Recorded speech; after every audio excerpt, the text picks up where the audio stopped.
Topic है हमारा वो क्या है, बेनिफिट्स ऑफ एग्रीकल्चर डाइवर्सिफिकेशन, यानी कि जब एग्रीकल्चर के अंदर परिवर्तन लेके आए गए, चेंजेस लेके आए गए गवर्नमेंट के थ्रू, तो उसके अंदर क्या क्या चेंजेस आए और उसके क्या बेनिफिट्स मिले। तो इसके लिए देखो एक क्या है, शॉर्ट फॉर्म है आपके पास राइस। राइस को हम डिटेल में पढ़ते हैं एक एक करके कि राइस के अंदर आर किस लिए स्टैंड होता है बेटा।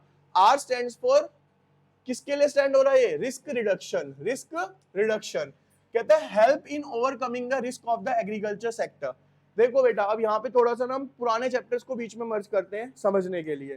भाई हमने फर्स्ट सेकंड चैप्टर में क्या पढ़ा कि एग्रीकल्चर के अंदर फार्मर्स को प्रॉब्लम क्या फेस करने को मिलती थी कि जो भी वो प्रोडक्शन करते थे एज अ रेंट वो किसको दे देते थे, सारा का सारा जमींदारों को दे देते थे। क्लियर? तो उसका बेनिफिट उन्हें तो मिलता नहीं था। तो अब एग्रीकल्चर के, और दूसरा ड्रॉबैक क्या होता था कि अगर कोई किसान फसल उगाना भी चाहता था तो उसको दिक्कत क्या लगती थी कि अगर इनकेस मैंने ज्यादा फसल उगा ली और मार्केट में अगर वो सेल आउट नहीं हुई तो मेरा क्या हो जाएगा, उसके अंदर लॉस हो जाएगा क्योंकि खरीदने वाला कोई नहीं था। तो हमने इसी चैप्टर में पढ़ा, उसके लिए गवर्नमेंट ने क्या लेके आई बेटा, आपकी एक पॉलिसी लेके आई जिसका नाम क्या था, minimum support price. Minimum support price क्या था बच्चे इसके अंदर, कि गवर्नमेंट ने किसानों को भरोसा दिलाया कि आप जितना आप फार्मिंग करना चाहते हो आप करो, प्रोडक्शन करना चाहते हो आप करो, जब प्रोडक्शन करने के बाद आप उसे बेच दो और बेचने के बाद जो आपके पास एक्सेस बच जाएगा जो आपसे कोई नहीं खरीदेगा, एक मिनिमम प्राइस पे हम क्या करेंगे, वो सारा का सारा आपसे क्या कर लेंगे, बाय कर लेंगे। तो इस तरीके से गवर्नमेंट ने क्या करा बेटा, उनका रिस्क को क्या करा, थोड़ा सा कम करा। अराइज क्या हुआ, कहता है if there is a crop failure due to the drought of the flood. और ये रीजन क्या था, देखो यहाँ पे ये जो पिक्चर दिखा रहे हैं ना, बेसिकली फांसी कह सकते हो आप। बहुत सारे किसान क्या करते हैं बेटा, हर साल, जैसे कि अभी भी आप देख रहे हो पिछले 4-5 सालों से क्या हो रहा है, जब बारिश होनी होती है बारिश नहीं होती, और जब फार्मिंग का टाइम होता है तो ज्यादा बारिश हो जाती है, जिससे किसानों की फसलें क्या हो जाती है, सारी खराब। और एक्चुअल में आपको पता है जो फार्मिंग है, ठीक है, एग्रीकल्चर है, ये कौन सा है, सीजनल ऑक्यूपेशन है। ये कौन सा ऑक्यूपेशन है, सीजनल, यानी साल में सिर्फ ये 3-4 महीने काम करके ही कमा लेते हैं पूरे साल का जो कमाते हैं, और वो भी नहीं कमाया तो ये क्या चले जाएंगे, भूखे मरेंगे। तो उस वजह से कई किसान ऐसे होते हैं जो कर्जे में आके क्या करते हैं बेटा, सुसाइड तक करते हैं आज भी। ठीक है, दूसरा इंक्रीजिंग इनकम। गवर्नमेंट ने कुछ पॉलिसीज बनाई जिससे कि किसानों की इनकम क्या हुई बेटा, इंक्रीज हुई। कहते हैं provide additional opportunities of employment and income generation. देखिए बच्चे यहाँ पे दोबारा से हम आएंगे अपने एक टॉपिक के ऊपर जो कई बार डिस्कस हो चुका है, इसका नाम है बच्चे यहाँ पे स्ट्रक्चरल चेंज। स्ट्रक्चरल, अगर हम स्ट्रक्चरल चेंज की बात करते हैं तो हमने 1947 के अंदर ये पढ़ा था।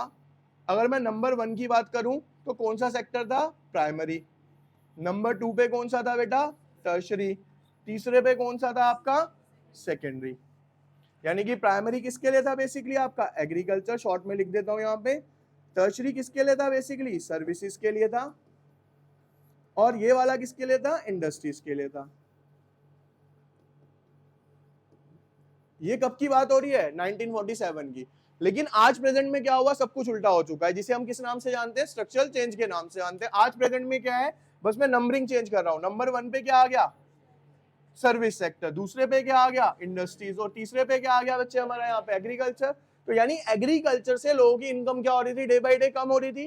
तो गवर्नमेंट ने कुछ लोगों को, देखो यहाँ पे ना लिंक करो सारी चीजों को, एग्रीकल्चर के अंदर पाए जाने वाली सबसे ज्यादा एम्प्लॉयमेंट कौन सी थी, डिस्गाइज्ड अनएम्प्लॉयमेंट। डिस्गाइज्ड अनएम्प्लॉयमेंट किसे कहते हैं बच्चे, छिपी हुई बेरोजगारी। यानी कि एक फैमिली में 10 लोग होते थे, 10 ही एक फार्म पे काम कर रहे होते, लेकिन एक्चुअल में वहां पे नीड कितने लोगों की है, सिर्फ 2 या 3 जनों की। बाकी जो एक्स्ट्रा लगे हुए वो सारे क्या कहलाते हैं, हमारे डिस्गाइज्ड अनएम्प्लॉयड। तो उसको देखते हुए गवर्नमेंट ने क्या करा, यहाँ पे देखो क्या लिखा है, अपॉर्चुनिटीज ऑफ एम्प्लॉयमेंट। यानी कि गवर्नमेंट ने उनको एग्रीकल्चर सेक्टर से हटके कहां पे लगाया, इंडस्ट्रीज में भी दी और सर्विस सेक्टर में भी क्या दी, जॉब अपॉर्चुनिटीज प्रोवाइड कराई, जिससे कि उनकी इनकम क्या हुई और एक्स्ट्रा जनरेट हुई। ठीक है, अब इसका इंपैक्ट क्या पड़ा, help in increasing income of the rural people. इससे मदद क्या मिली बेटा, कि जो ग्रामीण इलाकों में फार्मर्स थे अब वो एग्रीकल्चर के अलावा दूसरे कामों में भी जुड़े, जिससे कि उनकी इनकम में क्या देखने को मिला, इंक्रीमेंट देखने को मिला। ठीक है, फिर आता है सीजनल फैक्टर। कहते हैं most of the agriculture employment opportunities India are seasonal. ये अभी मैंने डिस्कस किया था कि एग्रीकल्चर एक ऐसा ऑक्यूपेशन है बेटा जो सीजन की बेस पे चलता है। कहते हैं डाइवर्सिफिकेशन से कैसे हेल्प मिला, कहते हैं in providing employment opportunity during this time. देखो होता क्या है, आप कभी भी देखना, समझना मैं जो बात बता रहा हूं अभी। कई बार आपने दिल्ली में देखा होगा जहां हम रह रहे हैं कि जब हम लेबर ढूंढने जाते हैं तो लेबर मिलती नहीं है, कई बार शॉर्टेज हो जाती है, एक ड्यूरेशन ऐसी आती है। तो आप किसी से भी पूछोगे ना भैया लेबर क्यों नहीं है, वो कहेगा गांव गई हो क्योंकि फसल काटनी है उन्होंने। क्या काटनी है उन्होंने, फसल काटनी है। क्योंकि फार्मिंग का क्या होता है बेटा, साल में एक छोटा सा टाइम पीरियड होता है, तो उस टाइम पे जो लेबर यहाँ पे काम कर रही होती है सारे कहाँ चले जाते हैं, अपने अपने गाँव जाते हैं, वहां पे खेती बाड़ी करते हैं, फसल काटते हैं और वापस कहाँ आ जाते हैं, फिर दिल्ली वापस आ जाते हैं अपने काम के लिए। मतलब क्योंकि फार्मिंग कौन सा ऑक्यूपेशन है, सीजनल। तो अब डाइवर्सिफिकेशन से उनको हेल्प क्या मिली कि जब वो खाली होते हैं, खाली टाइम में वो कहाँ पे आ जाते हैं, दूसरे सेक्टर्स में आ जाते हैं। हम कह सकते हैं कि वो इंडस्ट्रीज में काम करने लग जाते हैं या कहाँ पे काम करने लग जाते हैं, सर्विस सेक्टर में काम करने लग जाते हैं। ठीक है, तो डाइवर्सिफिकेशन से हमें ये हेल्प मिलती है। इसके बाद आता है एक्सपोर्ट बूस्टर। देखो एक्सपोर्ट बूस्टर का मतलब है, कोविड में हमने क्या किया था बताओ, कोविड में हमने खाने पीने के सामान को क्या किया, बहुत ज्यादा एक्सपोर्ट किया दूसरी कंट्रीज को हेल्प के रूप में। ऐसे ही बेटा इंडिया, मैंने आपको एक एग्जांपल दिया था एमडीएच मसाले। एमडीएच मसाले क्या है बताओ, कहां पे बताया था आपको, कहां कहां पे सबसे ज्यादा एक्सपोर्ट कहां होता है उसका, भूल गए, भूल गए। देखो इंडिया से ज्यादा बेटा अगर आप जाओगे ना, दुबई के अंदर बहुत बड़ा एक्सपोर्ट हब है इसका। ठीक है, दुबई के अंदर सबसे ज्यादा मसाले एक्सपोर्ट किए जाते हैं हमारे यहाँ से। और बहुत सारी चीजें ऐसी हैं, जैसे ड्राई फ्रूट्स की बात करो, मसालों की बात करो, वो सारे कौन करता है, इंडिया एक्सपोर्ट करता है अदर कंट्रीज के अंदर। तो बेसिकली एक्सपोर्ट बूस्टर का मतलब है कि change in consumer diet drive agriculture diversification. इसका इंपैक्ट क्या था बच्चे, कहते हैं opening up of new export market for the horticulture, livestocks, aquaculture products etcetera. अब हॉरिकल्चर क्या होता है, कोई बताएगा, फल फ्रूट आदि। लाइफ स्टॉक क्या होगा बेटा, जीव जंतु, गाय वैसे पालन, बेसिकली शिप्स को भी पालते हैं जैसे कॉटन वगैरह निकालने के लिए। उसके बाद आता है एक्वाकल्चर का मतलब होता है फिशरीज से रिलेट हो गया बेसिकली। ठीक है, तो इन इन चीजों के अंदर भी लोगों ने क्या करा बच्चे, अब एक्सपोर्ट करना क्या कर दिया, बाहर की कंट्रीज में स्टार्ट कर दिया, जिससे कि फार्मर्स को क्या मिला, बेनिफिट मिला।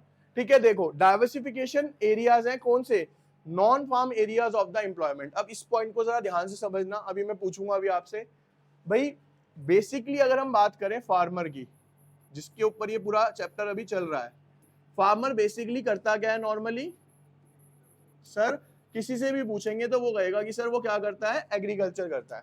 मेनली फार्मर का काम क्या है, एग्रीकल्चर करना। अब हम ये समझ चुके हैं कि एग्रीकल्चर के अंदर इतना स्कोप नहीं है इनकम लेवल पे, तो फार्मर को एग्रीकल्चर के अलावा भी बहुत सारे काम चाहिए होंगे। तो यहाँ पे जो टॉपिक आप पढ़ रहे हो डाइवर्सिफिकेशन का, तो परिवर्तन क्या है, कहते हैं non farm areas of the employment, यानी फार्मिंग के अलावा एग्रीकल्चर या फिर फार्मर के पास कौन कौन से ऑप्शंस और बचते हैं मार्केट के अंदर। पहला क्या आता है बेटा, यहाँ पे देखो एनिमल हस्बेंड्री यानी पशुपालन। दूसरा क्या आया, डेयरिंग। डेयरिंग क्या हो गया बेटा, एक तरीके से दूध वगैरह का जो काम करते हैं। इसके बाद आता है फिशरीज, साउथ में जहां पे भी कोस्टल एरियाज है, हमारे समुद्री इलाके हैं, वहां पे सबसे ज्यादा पैसा कहां से कमाते हैं, वो फिशरीज से कमाते हैं। हॉरिकल्चर, कल से ही देख लेना आप, कमाई है या नहीं है इसके अंदर आज की डेट में हॉरिकल्चर में। नवरात्रे शुरू, 10 की माला कितने की, 20-25, हो गई इनकम स्टार्ट। दूसरा मंदिर सजेंगे, आप देखो मंदिरों के अंदर सजावट कैसी होती है आजकल, शादियों में सजावट कैसी होती है, तो हर जगह पे क्या है, हॉरिकल्चर का भी एक काम होता है।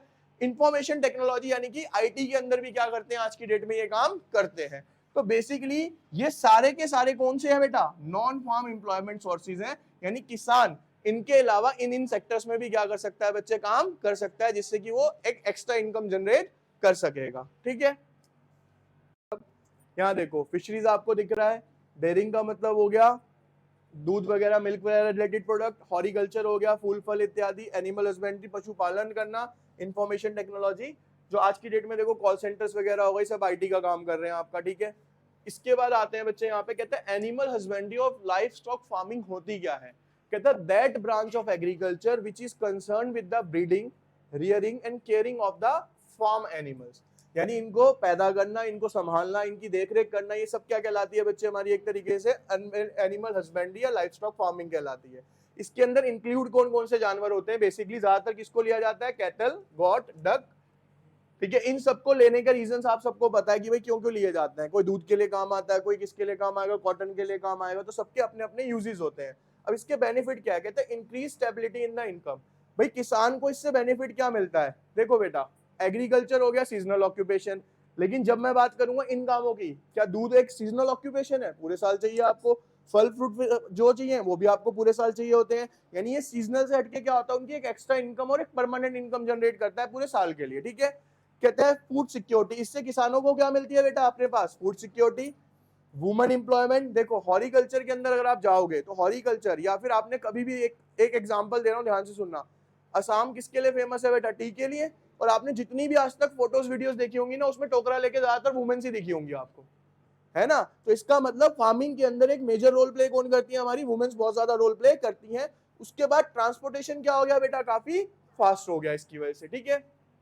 अब कहते हैं branch of agriculture which involve breeding raising, ये आपको दिया हुआ है डेयरिंग। डेयरिंग क्या होती है बेटा, जितने भी मिल्क से रिलेटेड आपके प्रोडक्ट होते हैं वो सारे किसके अंदर आते हैं बच्चे, हमारे यहाँ पे डेयरिंग के अंदर आते हैं, ठीक है।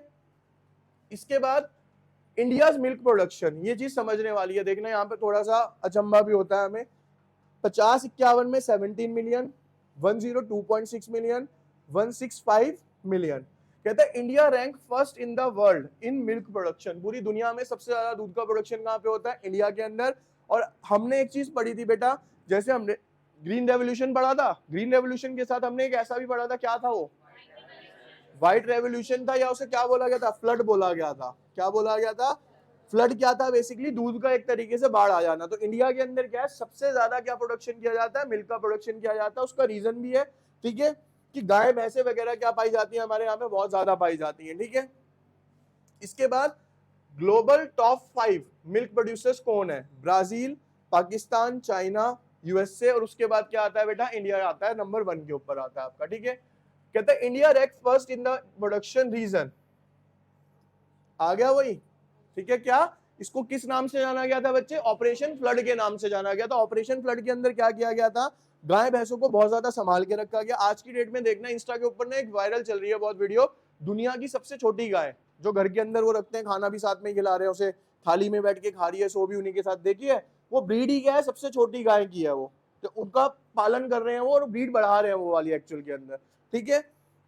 तो इंडिया के अंदर क्या है बेटा, ये एक बेनिफिट है कि इंडिया में गाय और भैंसे ज्यादा होने का फायदा क्या मिलता है, कि दूध क्या मिलेगा आपको, बहुत ज्यादा मात्रा में मिलता है। उसके बाद पानी हम ज्यादा मिला ही लेते हैं तो और ज्यादा हो जाता है बेसिकली, ठीक है ना। इसके बाद आता है बच्चे यहाँ पे फिशरीज। अब फिशरीज क्या है, यहाँ पे मछली पालन कहते हैं हम। कहते हैं refers to the occupation devoted to, क्या करते हैं इसके अंदर, मछली को पकड़ना, उसको प्रोसेस करना, selling of fish and other aquatic animals, और उसको क्या करना, फिर अलग अलग तरीके के एक्वेटिक एनिमल्स हैं जिसको हम रखते हैं। कहते हैं इंपॉर्टेंट पॉइंट्स अबाउट फिशिंग, कहता है fishing community regards water body as a mother. देखो बेटा, आप मानिए कि जितने भी फिशर होते हैं ना, यानी कि मछली पालन करते हैं, ये आप यकीन मानो, ये एक्चुअल में समुद्र देवता की क्या करते हैं, आपस में जाके पूजा भी करते हैं, क्योंकि इनका मानना ये है कि हमारे लिए क्या दे रहे हैं, एक तरीके से इनकम सोर्स आ रहा है भाई, फिश ये तो पैदा नहीं कर रहे ना, वो तो समुद्र से आ रही है। तो इनका मानना है कि ये सारा इनकम सोर्स कहाँ से आता है, हमारे पास समुद्र से आता है, तो ये इसकी क्या करते हैं, प्रॉपर पूजा भी करते हैं। कहता है वॉल्यूम ऑफ फिश प्रोडक्शन, बहुत अधिक मात्रा में, कहता है share of fishing in GDP, और जीडीपी के अंदर भी फिशिंग क्या करती है, एक बहुत ज्यादा इंपॉर्टेंट रोल प्ले करती है, ठीक है। कहता है वुमेन पार्टिसिपेशन इन फिशिंग, कहीं पे भी जाके ना कि यूट्यूब पे या कहीं पे भी वीडियो देखना फिशिंग की मार्केट की, उस फिशिंग मार्केट में आप देखोगे जेंट्स से ज्यादा क्या मिलेंगे, ठीक है। क्यों, क्योंकि इसको पालना और बेचने का काम मोस्टली क्या मिलता है बेटा। और देखो क्या होता है ना, हर एक एरिया का अलग अलग ट्रेंड है। जैसे आप कोस्टल एरियाज में जाओगे, किसी एरिया में, जैसे हम पहाड़ों पे जाते हैं तो वहां पे नॉनवेज चलता है ज्यादा, लेकिन वहां पे नॉनवेज में फिश नहीं चलेगी। लेकिन अगर आप कोस्टल एरियाज में चले जाओगे जहाँ पे समुद्र ज्यादा है, तो वहां पे आपको क्या मिलेंगे, ज्यादातर फिशरीज ही, मतलब वहां पे अचार की तरह खाते हैं बेसिकली, आप लगा लो, उनका अपना क्या एक अचार है, ये छोटी मछली बड़ी मछली, छोटी मछली छोटा अचार, बड़ी मछली बड़ा अचार, बेसिकली उस तरीके से खाया जाता है वहां पे, तो ठीक है। तो नॉर्मल है उनकी ईटिंग हैबिट के अंदर। अब देखो क्या कहता है, कहता है fishing community regard water body as a mother, the water body sea, ocean, rivers, lake, natural aquatic ponds, streams are considered as a mother और अ प्रोवाइडर, क्योंकि ये मान के चलते हैं कि ये जितना भी हमारा इनकम सोर्स आ रहा है, कहां से आ रहा है, सारा का सारा इनके थ्रू आता है। Region, provide life giving source to the fishing community, क्योंकि जितने भी मछुआरे कह सकते हैं बेसिकली फिशिंग कम्युनिटी है, उनको इनकम सोर्स कौन प्रोवाइड करा रहे हैं, सारे के सारे यही एरियाज हैं, ठीक है। फिर आता है बेटा वॉल्यूम ऑफ फिश प्रोडक्शन, देखो कहता है fish production from inland sources contribute about 49% to the total fish production. लगभग 49% कहां से आता है आपका, इनलैंड सोर्सेज से आता है, समुद्र वगैरह। वुमेन पार्टिसिपेशन क्या है, कहते हैं 2 women are not involved in active fishing, still 60% of the workforce in export marketing and 40% in the internal marketing are a women। देखो क्या बोला है बेटा, ध्यान से सुनना, इसको ना समझना मैं क्या कह रहा हूँ। मछली पकड़ने की बात करी जाएगी तो सारे मेंस इन्वॉल्व होंगे, लेकिन मछली को बेचने की, प्रोसेसिंग की बात करी जाएगी तो वहां पे कौन इन्वॉल्व हो जाती है, सारी की सारी वुमेन्स। इसी रीजन से क्या है ये 60% आ रहा है। उसने पहले ही बोल दिया, कहता है वुमेन ज्यादातर एक्टिव फिशिंग के अंदर इन्वॉल्व नहीं मिलेंगी, यानी मछली पकड़ने का काम ये, क्योंकि रिस्क टेकिंग है। ठीक है, आप तो लेने गए थे छोटा अचार, बड़ा अचार आ गया, फिर वो आपको ले जाएगा अचार बना के। तो ठीक है ना, मछली पकड़ना भी अपने आप में क्या है, एक तरीके से रिस्की होता है। ठीक है, तो बेसिकली इनका ये रोल है। इसके बाद आता है बेटा share of fishing in GDP. ये चीज समझने वाली है। देखो जितने भी आप नाम पढ़ोगे ना, ये सारे क्या मिलेंगे आपको, समुद्री इलाके हैं। कहता है total fish production account for 0.8% of the total GDP, यानी हमारे जीडीपी का 0.8% भी कई हजार करोड़ पे बैठेगा। ठीक है ना। अब क्या कहता है, कहता है कहां कहां पे होता है ये, केरल, महाराष्ट्र, तमिलनाडु, गुजरात, ये 4 मेन एरियाज हैं जहां पे फिशरीज क्या पाई जाती है, सबसे ज्यादा पाई जाती है। हॉरिकल्चर क्या है बेटा, हॉरिकल्चर को समझते हैं। कहता है रेफर्स टू द साइंस और art of cultivating fruits, vegetables, tuber crops, flowers, medical, aromatic plant, spices, plantation crops. यानी बेसिकली शॉर्ट में समझ लेते हैं, जितना भी कुछ फल फ्रूट आदि से रिलेटेड होगा वो सारा किसके अंदर आ जाएगा, आपका उठ के हॉरिकल्चर में आता है। कहता है India has merged as the world leader in the production of variety of fruits such as mangoes, bananas, coconut and a number of spices. देखो बेटा इंडिया के अंदर क्या है, वैरायटी ऑफ फ्रूट्स है। मतलब अगर हम मैंगो की बात करें, मैंगो क्या आता है, बेसिकली ऐसे ऐसे नाम होते हैं इसके, लंगड़ा आम होते हैं ना, दशहरी आम, मतलब अलग अलग वैरायटी ऑफ मैंगोज पाई जाती हैं। और अगर आप एप्पल में भी जाओगे ना तो एप्पल की अलग अलग है। एप्पल क्या कहलाएगा जी, ये जेएनके का है, कश्मीर से आया है, कोई कहेगा जी ये श्रीनगर का है, कोई कहेगा पाकिस्तान का बॉर्डर पार करके आया है ये। तो सबकी वैरायटी क्या हो गई, अलग अलग। एक्चुअल में क्या होता था बेटा, जो वर्ल्ड के अंदर सबसे फेमस एप्पल है कहाँ का है, जेएनके का है, कश्मीर का। लेकिन हुआ क्या था कि जब बंटवारा हुआ ना, तो बंटवारे के अंदर जो मेन हमारे क्या थे, प्लांटेशन थे, यानी हम कह सकते हैं मेन फार्म्स थे किसके, सेब के, वो सारे कहाँ चले गए थे, हमारे पाकिस्तान वाली साइड चले गए थे। तो वहां से जो सेब आता है वो क्या होता है, काफी ज्यादा अच्छा माना जाता है एक्चुअल के अंदर। ठीक है, तो कुछ अलग अलग वैरायटीज क्या हमारी हॉरिकल्चर के अंदर भी पाई जाती हैं। अब कहता है हॉरिकल्चर की हाईलाइट क्या है बेटा, सी। सी के अंदर देखो क्या पढ़ना हमें, सबसे पहला इसका बेनिफिट क्या है बेटा, हॉरिकल्चर का किसको बेनिफिट मिलता है। देखो अब इसका एक एग्जांपल छोटा सा देता हूं जिससे आपको याद रहे। बेसिकली जैसे कल से नवरात्रे शुरू है, तो नवरात्रों में ज्यादातर आपको लेडीज ही बैठी मिलेंगी जो माला बना रही होंगी, है ना।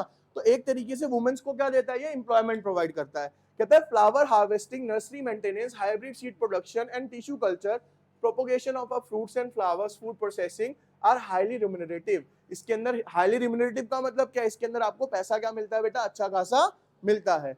कहते हैं impact employment option for a women in a rural areas. तो ग्रामीण इलाकों के अंदर क्या है, एक तरीके से लोगों को या वुमेन्स को क्या मिलता है, यहाँ से अपॉर्चुनिटीज मिलती है एम्प्लॉयमेंट की। फिर कहता है emerged leader in the world production. कहता है India has emerged leader in producing variety of fruits like mangoes, bananas, coconut, cashew nuts and a number of spices. Impact क्या है, कहते हैं India is the second largest producer of both food and vegetable in the world. यानी पूरी दुनिया में USC है शायद मेरे ख्याल से नंबर 1 पे। उसके बाद सबसे ज्यादा प्रोडक्शन जो होता है वो कहां पे होता है बेटा, इंडिया के अंदर होता है हमारा। ठीक है, इसके बाद इकोनॉमिक कंडीशन इंप्रूवमेंट। कहता है has condition of many farmers and become a mean of improving a livelihood. देखो बेसिकली क्या होता है, कई ज्यादा ना वायरल चीजें भी चली। जैसे हम देखो, हम कहते हैं कि किसान है, एक किसान हो गया जो खेती बाड़ी करता है, और एक किसान होता है बेटा कौन करता है, जो डेयरी फार्मिंग करता है। अगर आप एक्चुअल में देखोगे ना, जिनके बहुत बड़ी बड़ी डेयरी फार्मिंग्स है, ठीक है, गांव देहातों में चले जाओ। अब हम इंडिया दिल्ली में रह रहे हैं, तो दिल्ली के अंदर क्या है, स्कॉर्पियो या फॉर्च्यूनर जैसी गाड़ी होना एक स्टेटस सिंबल हो जाता है हमारे लिए। और वहां पे जाते तो हम क्या देखते हैं कि स्कॉर्पियो ऐसी ऐसी गाड़ियों में तो वो गोबर ढो रहे होते हैं अपने, है ना। उनका काम ही क्या है, गोबर इकट्ठा किया, उसमें डाला और ले गया। तो वहां पे जाके उसका स्टेटस सिंबल क्या हो गया, बिल्कुल ही गाड़ी का ही स्टेटस डाउन कर दिया अपना। तो क्या आप होगा हमारा, रीजन समझो। क्योंकि इस काम के अंदर जो मैं एग्जांपल देना चाह रहा हूँ ना बेटा, पैसा क्या है, बहुत ज्यादा है। दूध का काम हो गया, ये काम हो गया, इसके अंदर पैसा क्या होता है बेटा, बहुत ही ज्यादा होता है। हमें लगता है कि ये छोटे छोटे हैं, छोटे छोटे नहीं है। जमीनें देखोगे ना इनकी, तो बस वो देखते रहते हैं हम कहाँ तक जमीन जा रही है इनकी। तो ये बेसिकली क्या है, इनकम सोर्स होता है। देखो यहाँ लिखा भी है, कहता है काफी सारे फार्मर्स को क्या कर दिया, उनकी लाइवलीहुड को क्या कर दिया इन्होंने, चेंज कर दिया। ठीक है, तो आप में से जो बनना चाहे जल्दी बन जाना आप। अब देखो इसके बाद आईटी क्या है बेटा, information technology refers to engineering that deals with the use of computer and telecommunication to retrieve and store and transmit of the information. Basically इसमें आप सारे कॉल सेंटर्स ले सकते हो, या कोई भी ऐसी चीज जो आपको इंफॉर्मेशन प्रोवाइड कराती है, वो सारी किसमें आती है, आईटी के अंदर आती है। कहता है information technology has a revolutionized may sector in a India economy. बेटा 1991 के बाद जब ग्लोबलाइजेशन हुआ ना, तो ग्लोबलाइजेशन से हमारे यहाँ पे क्या हुआ, आउटसोर्सिंग, ग्लोबलाइजेशन से क्या हुआ हमारे यहाँ पे आउटसोर्सिंग। आउटसोर्सिंग क्या होती है कि जब बाहर की कंट्रीज आके अपनी सर्विसेज कहां से लेती हैं, हमारे देश में आके लेती हैं। तो आप देखना 1991 के बाद ही चाहे नोएडा था, ग्रेटर नोएडा था या गुरुग्राम था, ये सारे डेवलप होने स्टार्ट हुए, क्योंकि यहाँ पे क्या खुलने स्टार्ट हुआ बेटा। आपने पहली बार जो नाम सुना होगा ना, आप अपने बड़े भाई बहन से सुनना कब सुना था, तो ये 90s के बाद ही सुना गया, बीपीओ। कॉल सेंटर बाद में रखा गया, पहले क्या बोलते थे हम इसको, बीपीओ के नाम से जानते थे। तो ये क्या था, एक तरीके से रिवोल्यूशन आई थी, जिसके अंदर बहुत लाखों बच्चों को क्या मिला, इंडिया के अंदर जॉब अपॉर्चुनिटीज प्रोवाइड कराई गई। किसके अंदर थी वो, आईटी सेक्टर के अंदर थी, ठीक है। अब इसके बेनिफिट्स क्या थे बेटा, किस किस को क्या क्या बेनिफिट मिला आईटी का। फार्मर्स को क्या मिला, कहते हैं provide up to date information to the farmers to take timely decisions. देखो ये हमने लास्ट क्लास में एक टॉपिक डिस्कस किया था, किसानों के साथ बेटा दिक्कत क्या आती थी, उन्हें ना अपने अनाज का सही दाम नहीं पता होता था, ठीक है। लेकिन आज आईटी आने की वजह से, या आप कह सकते हो बेसिकली आईटी डिपार्टमेंट कह लो, या आप ये कह लो कि आज जो न्यूज चलती है हमारी, तो न्यूज के आने की वजह से क्या होगा, किसान एकदम अपडेट रहते हैं कि हमारी फसल का क्या मार्केट के अंदर प्राइस है, हमें कब बेचनी है और कब नहीं बेचनी है। Farmers can keep better track of the crops, predict yield, when to crop and what to crop. इनको अब ये पता रहता है कि कौन से सीजन में हमें क्या उगाना है, कैसे उगाना और कब उगाना है, ठीक है। गवर्नमेंट का क्या बेनिफिट है, कहते हैं provide information to the government to predict area of a food insecurity and provide software tools take appropriate remedial action in the time. देखो गवर्नमेंट को क्या हेल्प मिलती है बेटा, इस इंफॉर्मेशन टेक्नोलॉजी के अकॉर्डिंगली ना, गवर्नमेंट को आज बैठे हुए अपने ऑफिस में बैठे हुए गवर्नमेंट को ये पता है कि कौन सी स्टेट के अंदर खाना कम है, कौन सी स्टेट में खाना ज्यादा है, कहाँ पे पानी की दिक्कत हो रही है, कहाँ पे मेडिकल की दिक्कत हो रही है, सब कहाँ से पता चलता है बेटा, हमें सारा का सारा आईटी से पता चलता है, ठीक है।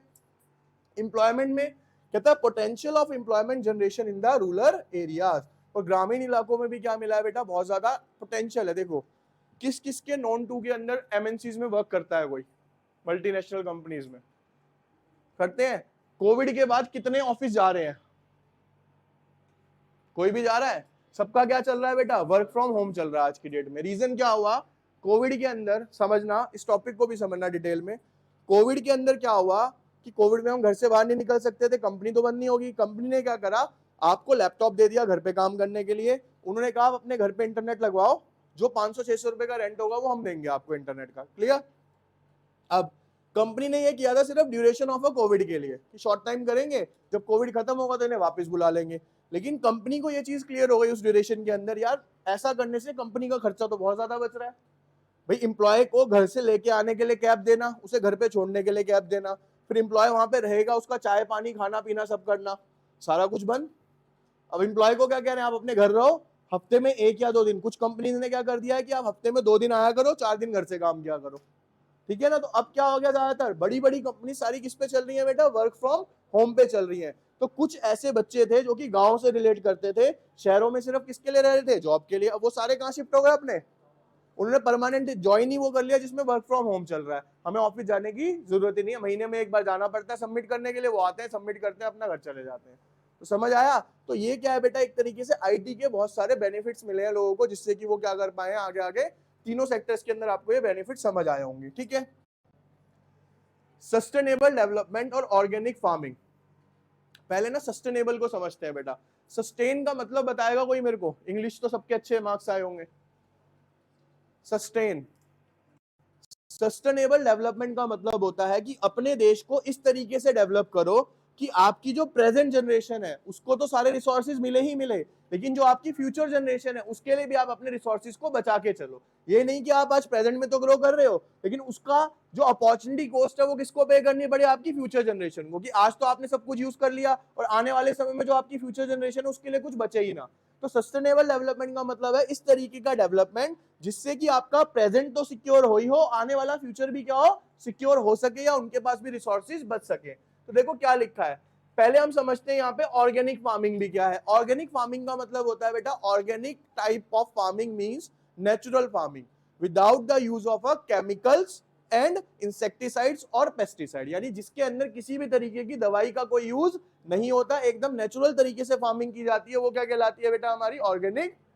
कहता है system which avoids the use of synthetic input such as pesticide, मतलब जो दवाइयां छिड़की जाती हैं कीड़ों के लिए, केमिकल फर्टिलाइजर, फूड एडिटिव्स, इन सब का यूज ना करके relies mainly on the natural method, जैसे कि देखो एनिमल मैन्योर्स का मतलब पहले के टाइम में जो खाद यूज होती थी बेटा वो क्या होती थी, ज्यादातर गोबर यूज होता था गाय का, तो नेचुरल हो गया वो। ऑफ फार्म ऑर्गेनिक वेस्ट, देखो मैंने आपको नहीं एग्जांपल्स पहले भी दिए थे, आज ना हमारा ट्रेंड चेंज हो गया है। मैंने कल शायद एक शेयर भी किया था आपको, अगर देखा हो किसी ने, ठीक है। अब ट्रेंड क्या चल रहा है हमारा ये समझो। आज ना आप घर पे प्लांटेशन करते हो, जिसके भी घर पे होती होंगी, पहली बात तो बहुत कम हो गई है क्योंकि फ्लोर सिस्टम हो गया ना बच्चे, तो ऊपर नीचे आने जाने की बड़ी दिक्कत है। पहले तो एक ही बरांडा होता था, उसमें फार्मिंग इजीली हो जाती थी। फार्मिंग में नेगेटिव क्या हो रहा है, आप बाहर से जाते हो खाद लेके आते हो, ठीक है ना भाई, खाद लाते हो, एक व्हाइट कलर का वो पाउडर सा देता है, वो आपने डाला कि फार्मिंग अच्छी हो जाएगी। पहले ऐसा नहीं होता था। पहले क्या होता था बेटा, आपका एक बरांडा है, यहाँ पे किचन है, मम्मी ने वहां पे चाय बनाई, चाय की चाय पत्ती बची, वो गई सीधा कहाँ पे डाल दी उन्होंने, पेड़ में, वो क्या बन गई, आपकी खाद बन गई। आपके जितने भी, ध्यान से सुनना जो मैं वर्डिंग बोल रहा हूँ, जितने भी आप फल फ्रूट सब्जी वगैरह काटते हो उससे छिलका उतरता है, वो छिलका इकट्ठा करती थी मम्मियां, वो सारा किस में डालती थी, सीधा पौधे में, वो क्या बन गई, खाद बन गई। तो वो नेचुरल खाद होती थी एक्चुअल के अंदर। लेकिन आज क्या है, सारा कुछ क्या चल रहा है, सारा का सारा केमिकल चल रहा है। क्यों, रीजन क्या है कि आप इस फ्लोर पे, सेकंड फ्लोर पे आपके किचन है, चौथे फ्लोर पे छत के ऊपर आपके क्या लगे हुए हैं, पेड़ पौधे लगे हुए हैं, तो मम्मी बार बार तो जाएंगी नहीं, ठीक है, और इतना टाइम किसी के पास होता नहीं है, तो सीधा क्या किया, खाद का पैकेट लिया, उसमें डाल दिया उठा के। तो बेसिकली ये क्या है बेटा, ऑफ फार्म ऑर्गेनिक वेस्ट, यानी जितना भी आपका वेस्ट होता है ना, वो सारा किस में कन्वर्ट हो सकता है, खाद में कन्वर्ट। फिर आता है बेटा क्रॉप रोटेशन। क्रॉप रोटेशन का मतलब क्या है बेटा, कि आज की डेट में ना अलग अलग सीजन्स के अंदर क्या किया जाता है, अलग अलग क्रॉप्स को बनाया जाता है। तो फार्मर्स ये ध्यान रखते हैं कि कौन से सीजन में हमें किस फसल को उगाना है। इसके बाद आता है बेटा बेनिफिट्स क्या आते हैं इसके। देखो बेनिफिट के लिए ना एक सिंपल सा क्या दिया हुआ है यहाँ पे, फेफर। फेफर में समझते हैं क्या है, इसका बेनिफिट क्या मिलेगा। देखो ऑर्गेनिक का सबसे पहला बेनिफिट मिलेगा बेटा सेफ्टी ऑफ, पॉइंट क्या है बच्चे यहाँ पे, एनवायरमेंट को क्या मिलती है एक तरीके से सेफ्टी। कैसे, कहते हैं pesticide free and its produce environmentally sustainable way. देखो क्या होता है बेटा, ऑर्गेनिक फार्मिंग का मतलब क्या होता है आज की डेट में। देखो ट्रेंड ना उल्टे चलते जाएंगे।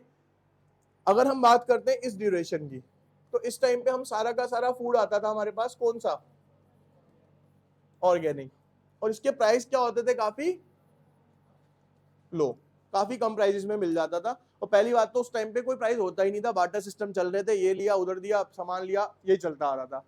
अब उसके बाद क्या हुआ, जैसे जैसे टाइम पीरियड बीता, अब फूड कौन से आए हमारे पास,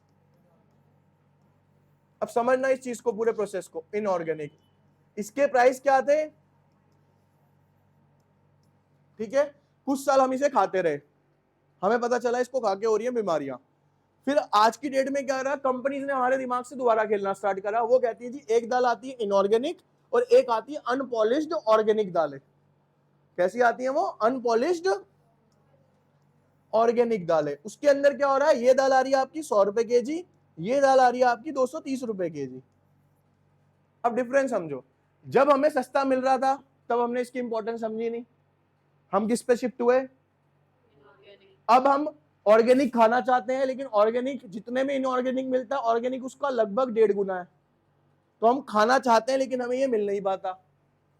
समझ रहे हो क्या प्रोसेस चल रही है, यानी जब हमें मिलता है हम उसका यूज नहीं करते, और जब वो चला जाता है तो उसे डबल दामों में खरीद के हमें यूज करना पड़ता है। और ये एक चीज के साथ नहीं, हर चीज के साथ हम ऐसा ही कर रहे हैं, ठीक है। फिर आता है बेटा adding income through the export. कहता है generate income through the international export as demand for organically grown crops is on a rise. देखो बेटा इंडिया के अंदर क्या है ना, इतना ज्यादा हेल्थ को लेके ना बहुत ज्यादा सीरियस नहीं है लोग। रीजन समझो, जहां पे पॉपुलेशन ज्यादा हो। देखो चाइना ने क्या करा, चाइना का आपने देखा कोविड के टाइम पे क्या करा, उसने कितने हजार लोग अपने ही मार दिए। क्यों मार दिए, उसे पता है भाई 140 करोड़ लोगों में से अगर 10 20 50 हजार मर भी गए ना, यहाँ पे कोई फर्क, ठीक है ना, कोई बात नहीं, 2-4 साल रुकेंगे, 50,000 फिर पैदा हो जाएंगे, पॉपुलेशन वहीं की वहीं चलती है, उनका तो सिस्टम चलता है। लेकिन प्रॉब्लम समझो कहाँ पे आती है, इंडिया के साथ भी यही है। इंडिया को पता है कि यहाँ पे ह्यूमन कैपिटल यानी लोग क्या है, बहुत ज्यादा है, तो लोगों की, अब देखो इसराइल था, इसराइल और उसका हमला चल रहा है, आप सिस्टम समझो कितना बेस्ट है। इसराइल की कोई एक्ट्रेस थी, ठीक है, उसने इसराइल के अगेंस्ट बोला कि भाई इसराइल जो कर रहा है वो गलत कर रहा है, और इसराइल ने क्या करा, एक्ट्रेस के दोनों पैरों पे गोली मार दी। सिंपल सा, कि आपने अगेंस्ट बोल कैसे दिया कंट्री के। वहां का एक न्यूज चैनल था अल जजीरा करके, उसने क्या करा भाई, इसराइल के अगेंस्ट बोल गया वो आके कि ये जो कर रहे हैं ये गलत कर रहे हैं। उसका हेडक्वार्टर न्यूज आते ही पूरा उड़ा दिया। यहाँ पे देख लो आज तक वालों को, जिसका जो मन कर रहा है, जिसका जैसा मन करता है, वो हो चाहे ना हो, ठीक है। मतलब इसराइल, मैं न्यूज देख रहा हूँ, इसराइल वाले इतने छोटे से नहीं बता रहे वहां पे क्या हो रहा है, आज तक वाले उससे ज्यादा श्योर है। कि वहां पे ये हो रहा है, मतलब उन्हें नहीं पता, इन्हें पता है। तो बेसिकली कहने का मतलब है कि कुछ जो कंट्रीज है ना बेटा, वहां पे लोगों को अपनी कंट्री से भी बहुत प्यार है। तो मैं आपको जो ये चीज बता रहा हूँ ना, बाहर की कंट्रीज में बेटा खाने पीने पे बहुत ज्यादा ध्यान दिया जाता है, और वहां की गवर्नमेंट जो होती है ना, कोई भी चीज ऐसी नहीं है। आप मान लो वहां की गाड़ी हो गई, इवन आप एप्पल का फोन यूज कर रहे हो, एप्पल वर्ल्ड वाइड यूज होता है, वहां पे बेटा इतना क्रॉस चेक होता है ना कि उसकी रेडिएशन कितनी आ रही है कितनी नहीं आ रही है। एप्पल के ऊपर अभी बकायदा केस हुआ है इस चीज पे, उसकी रेडिएशन का ना कुछ होता है 5.4 इतनी रेडिएशन होनी चाहिए, उसमें 5.7 पाई गई, तो वहां की कंट्री ने बैन कर दिया उसको उतने टाइम के लिए कि इसे ठीक करके भेजो। इंडिया में फर्क पड़ रहा है, 5.6 आ रही हो, 10.8 आ रही हो, जितनी मर्जी आ रही हो, एप्पल हाथ में होना चाहिए, उसके बाद चाहे तुम बेड पे हो, रेडिएशन से कोई लेना देना नहीं है हमें। तो बेसिकली बाहर की कंट्रीज में देखो क्या बोल रहा है, ये कहता है इनकम बहुत बढ़ती है किससे, ऑर्गेनिकली प्रोड्यूस फूड से। इसके बाद आता है बेटा फूड वैल्यू, कहते हैं provide healthy food for a organically grown food has more nutrition value than the food grown through the chemical farming. बेटा जितना भी आप खाना खाते हो, देखो सिंपल सी बात है, आप समझना इस चीज को। एक बेस्ट पार्ट बता देता हूँ, इसको ना प्रैक्टिकली इंप्लीमेंट करना है इसको। आप यहाँ पे खाना खा रहे हो, आप कभी भी ना जैसे पंजाब साइड या हरियाणा साइड के जो नॉर्मल ढाबे हैं उन पे खाना खाओगे ना, तो आपको दालों का टेस्ट या सब्जियों का टेस्ट बिल्कुल डिफरेंट आएगा। रीजन क्या होता है, पीछे ही फार्म्स है, वहीं से वो आती हैं। दिल्ली की तरह नहीं है कि कहीं से रोटेट होके कितनी उसके अंदर केमिकल्स डल जाते हैं। क्या आप कुछ समझो यार, इतना प्रैक्टिकल हमें भी होना चाहिए, समझना इस चीज को। आप कोई भी लेस का पैकेट खा रहे हो, मान लो आप घर के अंदर आलू की चिप्स बनाओ, मम्मी को थोड़ी सी मेहनत करो, किसी दिन उन्होंने करी, आपको बना दिए, आप उसे तल के रख लो, आप उसे नेक्स्ट डे खा के दिखा दो, खा लोगे? खराब हो जाएंगे। आप लेस खा रहे हो, 1 महीने की एक्सपायरी, 6 महीने की एक्सपायरी, तो चल कैसे रहे हो? सबके अंदर क्या डाला हुआ है बेटा, केमिकल डाला हुआ है, जिससे कि उसकी जो लाइफ स्टाइल है वो क्या करते हैं, वो बढ़ा देते हैं। तो केमिकल ये तो है नहीं कि पैकेट खोलते केमिकल उड़ जाता है उसमें से और आप चिप्स चिप्स खा लेते हो तो आप चिप्स के साथ केमिकल भी इनटेक करते हो। तो ये क्या है बेटा, कहीं ना कहीं पे क्या है, सबसे ज्यादा नेगेटिविटी है। तो फूड वैल्यू क्या हो जाती है, ऑर्गेनिक की फूड वैल्यू ज्यादा है और इनऑर्गेनिक की फूड वैल्यू क्या है बेटा, बहुत। चलो